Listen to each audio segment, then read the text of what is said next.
In the world of Fallout, nothing important ever looks important at first. The most dangerous weapons aren't always guns, the most powerful people don't always raise their voices, and the most devastating secrets are almost never stored in vaults meant to protect them. Sometimes, they're kept in boxes. Hank's Keepsake box is introduced quietly, no dramatic reveal, no ominous glow, just old wood, worn edges, and the suggestion of sentimentality. But in Fallout, sentimentality is never just sentimentality. And Steph knows this better than anyone, because Steph was never just protecting memories, she was protecting a future. Steph is not who the Vault thinks she is. At first glance, Steph appears practical, calm, measured, the kind of person you want in charge during a crisis. The Vault is running out of water, resources are thin, panic is growing quietly, behind polite smiles and ration lines. Steph doesn't respond with fear, she responds with structure. When she demands Hank's Keepsake box, many characters and many viewers assume it's personal, a reminder of family, a moment of grief.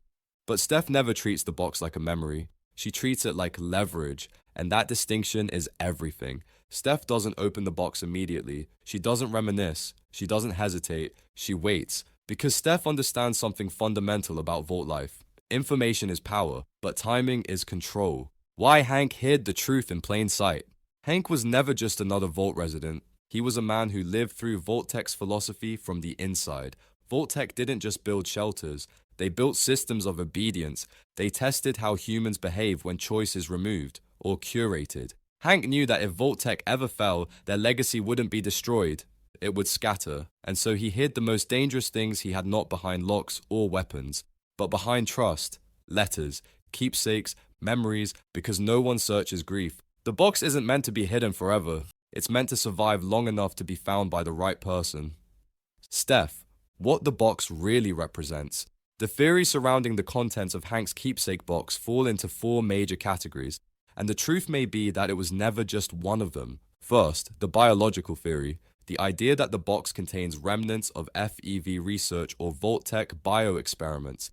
This theory exists because Fallout has always treated biology as destiny. The master, super mutants, forced evolution, a single vial can rewrite civilization. Second, the technological theory, a prototype interface, a control mechanism, something that doesn't kill bodies but guides minds. Fallout has always warned that control is more terrifying than violence.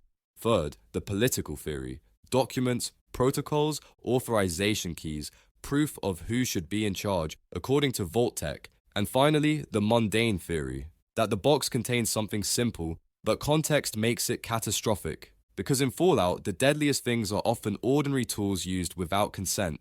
Steph understands all 4 possibilities, and she prepares for all of them. Steph's real goal was never the box. Here is where most surface-level theories fail. Steph does not want what's inside the box. She wants what the box allows her to do. The moment Steph gains control of the box, she gains legitimacy. Not through force, not through fear, but through narrative. People listen to Steph because she appears prepared, because she acts like she already knows the outcome, and that's because she does. Steph has already mapped the Vault's fracture points. Who panics first? Who follows authority? Who resents leadership? Who will sacrifice others for stability? The box isn't a weapon, it's a test. The Vault begins to fracture. Once rumors of the box spread, the Vault changes. People stop asking what Steph is doing. They start asking why she knows so much. Trust erodes. Some believe Steph is protecting them. Others believe she's becoming Vault-Tec reborn. And both sides are right, because Steph believes something dangerous, that survival without order is just delayed extinction. She doesn't want to rule the Vault. She wants to prevent it from becoming ungovernable, even if that means making decisions no one voted for. Hank's message. When the contents of the box are finally examined, what matters most is not the tech, not the data, not even the potential weapon. It's Hank's recorded message, a man who understood Vault-Tec too late, a man who realized that systems outlive intentions. Hank didn't trust the Vault, he trusted Steph, not because she was kind, but because she was capable of doing what he couldn't, letting go. The raid and the reveal. The external threat arrives not because of greed, but because information leaked. Someone realized the box could change the balance of power. Raiders don't want the Vault destroyed, they want control of what comes next. And that's when Steph makes her real move. She doesn't hide the box, she doesn't deploy it, she exposes it. Steph understands that secrecy is what gives artifacts power, so she removes the secrecy. The Vault learns the truth, about Vault-Tec, about Hank, about the experiments that shaped their lives. Not all of it at once, not recklessly, but deliberately. Steph weaponizes transparency, the moral divide. The Vault doesn't unite. It never does. Some people feel betrayed, some feel relieved, some feel angry that they were protected from the truth.